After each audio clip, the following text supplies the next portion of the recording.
The business of pets is growing at a staggering rate. In this edition of The Exchange, we explore how owners are going to extra lengths to ensure our beloved pets are well taken care of. Welcome to The Exchange from our studios here in Doha. Now, we all know how much we love our pets, but how does that translate into the world of business? Well, consumers across the planet are spending fortunes trying to ensure that our loved companions are happy and healthy. According to a recent report by Bloomberg Intelligence, the global pets market is worth $320 billion. A huge figure, but let's look at what is predicted to happen in less than a decade. Demand for all things pet-related is set to accelerate, with increasingly bigger numbers forecast for the near future. All this means that by 2030, the pet business is forecast to be worth $500 billion. Statistics good enough to get more than a few tails wagging. One of the biggest growth areas is in pet travel. Earlier, I spoke to Sonia Morgan to find out about her company, Pet Travel EU, a business committed to keeping our furry friends safe on the move. We are a pet travel company. We do international air travel anywhere in the world, and we also do European road transport. We specialize in individual road transport, which is slightly different from other people. We're not pet couriers, where we put a load of animals in the van.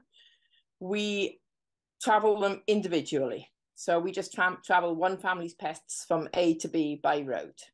I would never send an animal on a route that I would not send my own animals on. I think that is the most important. There are some airlines we're very fond of using and some we are not so fond of using.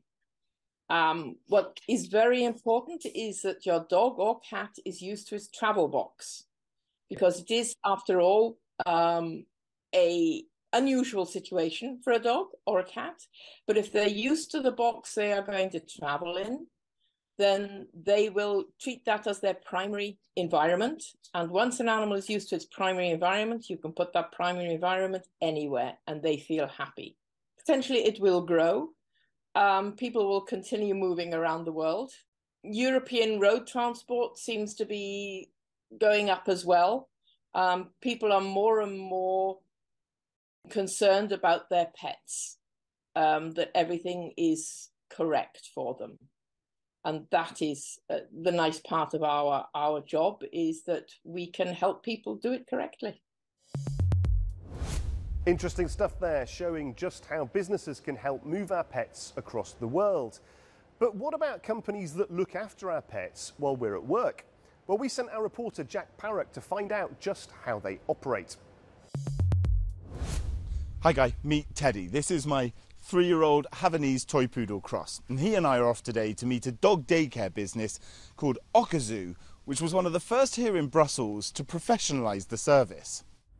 Okazu vans like this one head out every morning to pick up 100 dogs like Jamie per day. Dog owners pay €435 monthly for 5 1.5-hour walks a week. This business was started in 2010 by Karina Koch, who saw a gap in the Belgian market.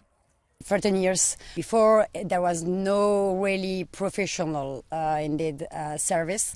We wanted to give indeed professional contracts. The first customers were foreign people. For them it was usual to have this kind of service. In Belgium, not really. Okazu employs 10 full-time dog walkers who let the dogs run in this forest here on the outskirts of Brussels. Teddy is absolutely loving this. He thinks he's one of the big dogs. Pet ownership has been increasing dramatically here in Belgium, 12% in the past 2 years alone. Nearly 1 in 3 Belgian households now has a dog. Karina says she's constantly having to put dogs on her waiting list. We need staff, we need to train staff, and so we could grow very fast, but here in this kind of business we need to take the time to grow. Okazu's success reflects a global trend of pet-powered economic growth. Dogs like Jamie might be adorable,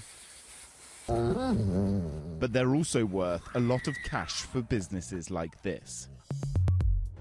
Jack Parrock there, and our special reporter Teddy, showing us just how companies are taking advantage of this surge in demand. Well, as people are becoming more health conscious, we're also doing the same for our pets. I caught up with one of Europe's leading figures in pet food and supplies. He told me just how valuable this part of the market is becoming. One of the key things we will continue to see is the increase of calorific coverage in the markets where pet owners are still converting from home-prepared pet food to more commercial pet food. So we see that a lot in Central and Eastern Europe. So that will continue to be a key growth driver for the category, to having both lower carbon products as well as more recyclable packaging. So those are things that we think will certainly be of more consumer interest. And finally, we believe consumers will be interested in paying more for better products, particularly as it relates to better science. And so we're putting a lot of energy on our own part into creating more specific nutrition solutions, specifically catering to nutritional needs of pets. Now it's time for our regular feature, Business in 60 Seconds. Start the clock. Apple will be announcing the results for the first quarter of the year this month. Stock for the company was high throughout 2023 with the launch of the iPhone 15, which sold out in nearly every corner of the globe. Bosses will be hoping this translates to good news for shareholders. And McDonald's will be announcing their quarterly results this month, with the fast food franchise going from strength to strength. In 2023, the company will be hoping to continue this good performance with a strong start to 2024. Shareholders will be hoping financial success stays on the menu. And 2023 was a busy year for Elon Musk, and he'll be hoping that Tesla continues its strong performance in the first quarter of 2024. With the company set to announce a huge range of products this year, it looks like good news for shareholders could be on the way. So pets are big business. It seems that despite space-age advances in technology and economic disruption, some things don't change. This need for the love and companionship that billions of us have with our cats, dogs and other animals is stronger than ever. And businesses, great and small, are poised to take advantage.